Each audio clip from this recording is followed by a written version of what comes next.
Hello to all you beautiful people out there, Regnilla over here bringing you another episode of Monster Hunter Portable Third. Last time we took on some basic monster slaying with some Jaggy, and now today we are going to be collecting some royal honey. And I'm going to explain a little thing going on with that in a moment here. But something else I want to show off is, well, just some generic stuff with the farm. I mentioned last time that I did some mining and didn't really go into the how you mine, even though it should be fairly obvious. So if you go into your farm over here, you'll find this big crack in the wall. And so, well, you can mine it. The farm will provide you with tools in order to gather resources. However, if you're finding these resources out in the wild, you need to have the means to get them yourself. So even though I'm provided the pickaxe, I don't have one in my inventory. So if I'm out during a quest and I find a mining spot, well, I can't really do anything with that because I don't have a pickaxe. And now this person right here is in charge of the bug collection thing. You need some sort of bait, so like honey, for example, and you put that into the trapper, and well, you can get some stuff out of it, and it looks like some pretty good stuff. Spider webs are, to me, extremely valuable, so you want to stockpile spider webs whenever you can. And let's see, what do we got over here? All right, I was thinking that maybe there might have been a place where I can use the bug net. It's been a while since I used this farm, so I don't remember 100% of everything. And yeah, so that's pretty much the farm in a nutshell. I was hoping to get some iron ore, that way I can upgrade my sword, but it doesn't look like that's going to be the case right now. But I am going to go to this lady right here, and let's see. And I'm going to get a few things. Thing one are, well, iron pickaxes. And let's see, how much is that going to cost me? A fair amount, considering it's the beginning of the game. Also, whetstones. You never want to be without whetstones. Let's see, how much is this going to cost me? A lot. Okay. I am actually going to break this down to 4. That way I have an even 5 in my inventory.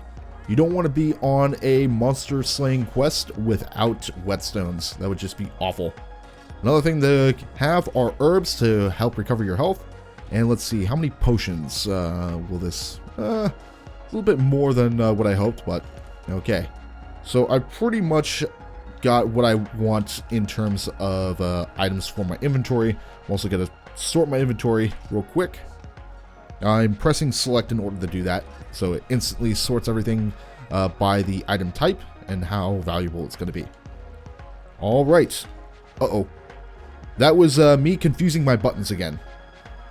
I mentioned in the first episode that the circle and X buttons, or in the case of the Xbox 360, the A and B buttons, their purposes are reversed. So I am going to be screwing that up like constantly. Okay, we are going to be doing the Harbinger of Terror. And so we're collecting 5 royal honey. But if we go to the description here, there is something waiting for us. And that's the thing I wanted to mention at the beginning, is that Monster Hunter as a series loves to dick with its players. Absolutely enjoys it. I think Capcom gets a hard-on from it. It's just, you're thought to be in a very easy quest, and then all of a sudden you are in a very dangerous situation and you need to be extremely careful. Okay. So there are 2 places to get honey, according to a resource map that I found, and that is in Area 5 and Area 9. And Area 5 is the place where things are going to get dangerous. And so let's go over there. All right, my stamina meter is maxed out, so if I'm going to need to run, I can run. And let's see, we've got some Kelby over here. They're going to be involved in a quest later on. However, I need to do some testing to ensure that I can get their horns using a longsword. In Monster Hunter Tri and Monster Hunter 3 Ultimate, there was a different way that you can get the horns, and it involves a different weapon. Okay, here we go. This is the area that has the honey. There is the honey that we've been messing with before. And we're going to meet our first large monster. I believe this is the Arzuros. Don't quote me on that pronunciation. We'll figure that pronunciation out a little bit better later on. So this guy is pretty much a honey badger. Honey badger crossed with a bear. And he does not give a fuck. Now, you are equipped to kill this monster, but it's kind of not recommended since it's not your primary objective. But, you know, I'm just going to gather right here. So, there's Royal Honey. Royal Honey. Okay. And I have plenty of defense to survive any onslaughts. Oh, God.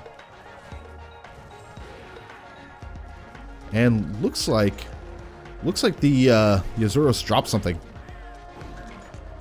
All right. Wow, I got everything I need. Usually that doesn't happen. So I'm literally just taking these attacks because he's not going to be able to knock me out. And a beast here. Okay, that's pretty cool. So sometimes a large monster will drop a shiny if certain conditions are met. Usually it's in the case where they are stunned or they flinched or something really nasty happens to them. And sometimes you'll get a item that is like a resource material, so like a scale or maybe some fur.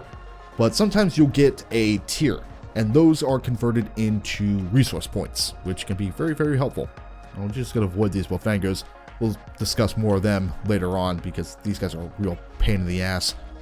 But yeah, that's pretty much it for the quest. You collect 5 royal honey and you deliver them. If you can't get them in area 4 or area 5, then you can get them in area 9. And in the last episode, you know, I kind of showcased it by accident because I was like, oh, what's this area right here? And so there we go. All right. So if you're just starting off, it's best to avoid the large monster entirely because, again, he's not your primary objective.